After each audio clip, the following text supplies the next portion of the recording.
At ito na nga guys, dahil Christmas season na ngayon at maraming mga Christmas parties, kailangan natin magbalot.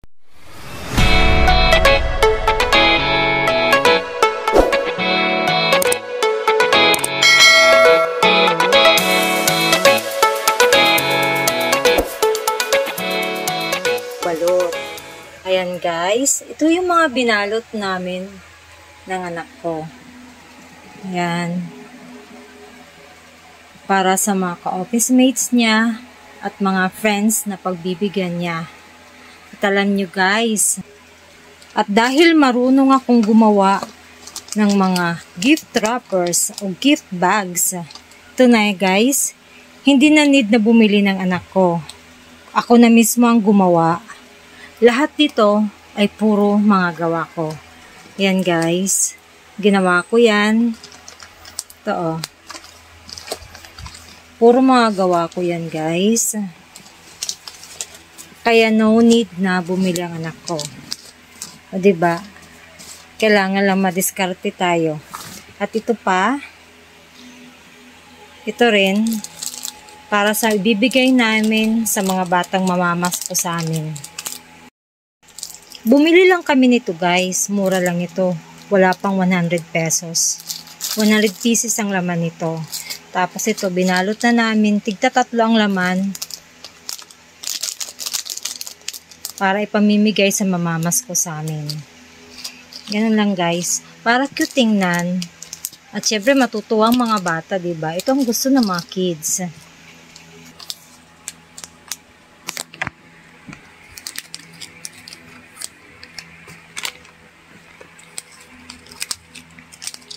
Then, saka ko binabalot. Pag nano nang maging tatlo-tatlo na, saka ko binabalot. Ganyan lang siya. Actually, nag-umpisa na kami ng anak kong babae na magbalot. Kaya nakarami na kami ng ganyan.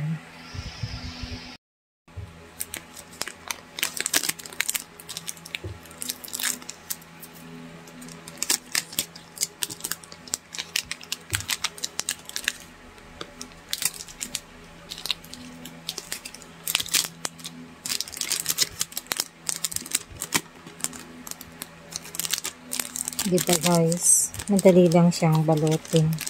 Ayan, sealed na sealed.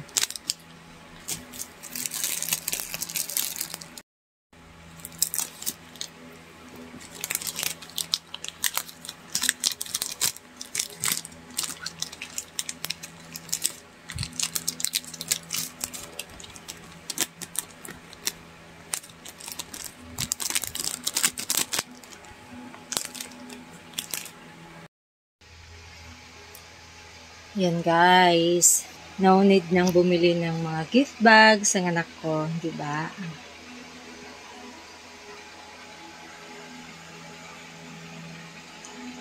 Ito naman, tapos na. Balot na lahat. At meron pang isang babalutin. Ito na lang. Medyo malaki to, kaya hindi kasya doon sa ganyang bag. Ang gagawin ko, ito naman, babalutin ko siya dito. Ito na guys, ang gagamitin ko pambalot.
Ayan guys, tapos na. Ganyan lang kadali ako magbalot. O, diba? Bilis lang. Ayun na siya. Ito na lang ilalagay kung kanino ibibigay. Dito na lang lalagay yung ano niya. Ito siya. Okay na yan guys. So, dito na tayo guys. Merry Christmas. Ayan na lahat. Ang mga gifts na pamimigay ng anak ko. Ayan, yan. Ito para sa mga mamamas ko sa amin. Ito pamimigay namin. Ito naman, mga ka-office mates ng anak ko. Ito siya. Ayan. Mga friends niya. Medyo madami-dami pa to sa loob. Dami pa sa loob ng bag. Naka-ready na siya. So, once again, Merry Christmas everyone! Thank you so much for watching. Please like, share, and subscribe at paki-hit na rin na notification bell para lagi po kayong updated sa susunod ko pong mga videos. Thank you so much everyone!